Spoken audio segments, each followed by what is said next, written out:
السلام علیکم ناظرین، آج ہم ملا اسد اللہ وجہی کی مثنوی کتب مشتری کو زیر بحث لائیں گے۔ تو آئیے چلتے ہیں آج کی ویڈیو کی طرف۔ کتب مشتری گولکنڈہ کی پہلی طبعزاد مثنوی ہے اور ملا اسد اللہ وجہی نے اسے 1018 ہجری بمطابق 1609 عیسوی میں بادشاہ یعنی قلی قطب شاہ کی فرمائش پر لکھی۔ چونکہ اس مثنوی میں قلی قطب شاہ اور مشتری کے عشق کی داستان ہے، اس لیے اس کا نام کتب مشتری رکھا گیا۔ کتب مشتری کو سب سے پہلے مولوی عبدالحق نے مرتب کیا۔ مثنوی کتب مشتری میں فن شاعری کے متعلق ایک باب بعنوان در شرح شعر گوید بھی ہے۔ مثنوی کتب مشتری میں قصے کے درمیان کئی غزلیں اور رباعیاں بھی ہیں۔ یہ غزلیں قطب شاہ اور مشتری کے لیے لکھی گئی ہیں اور یہ غزلیں ہندی گیتوں کے رنگ میں ہیں۔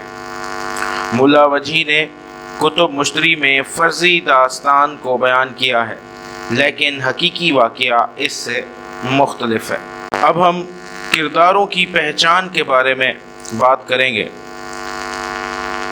مثنوی کتب مشتری میں شہزادے کا نام قطب ہے اور اسی مناسبت سے مشتری، زہرہ، عطارد، مریخ، مہتاب بہت سے نام ہیں جو کہ سیاروں کے نام ہیں۔ کتب مشتری کو وجہی نے صرف 12 دن میں مکمل کیا تھا۔ مثنوی کتب مشتری کے کردار بھی 12 ہیں۔ ابراہیم قطب شاہ یہ ہیرو کے والد ہیں۔ محمد قلی قطب شاہ یہ اس مثنوی کے ہیرو ہیں۔ اس کے بعد مشتری یہ ہیروئن ہیں جو مثنوی میں بنگالے کی شہزادی ہے۔ اگلا کردار زہرہ جو حضرت داؤد سے زیادہ خوش الحان ہے، مشتری کی بہن ہے اور ساتھ ہی مریخ خان کی محبوبہ بھی۔ مریخ خان جو شاہ سبتان کے وزیر اعظم اسد خان کا بیٹا ہے۔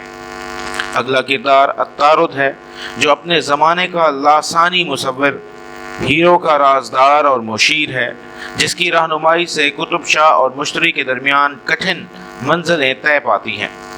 اسد خان اسد خان حلب کے بادشاہ کا وزیر اعظم اور مریخ کا باپ ہے۔ اگلا کردار شاہ سرطان یہ حلب کا بادشاہ ہے۔ میردان یہ مشتری کی دائی اور رازدان ہے۔ اگلا کردار مہتاب پری جو شہزادہ پر عاشق ہوئی تھی۔ اگلا کردار سلکھن پری جو کہ مہتاب پری کی کنیز اور رازدار ہے، وہ مہتاب کی خدمت میں ستارہ بن کر رہتی تھی۔ مریخ خان راکشس کے قید میں تھا۔ قلی قطب شاہ مریخ خان کے ساتھ بنگالہ روانہ ہوا تھا۔ بکٹ پہاڑ جہاں پر ایک بڑا اژدہا رہتا تھا، کلا جہاں پر ایک راکشس رہتا تھا جس میں سمندر جیسی 7 خندقیں تھیں۔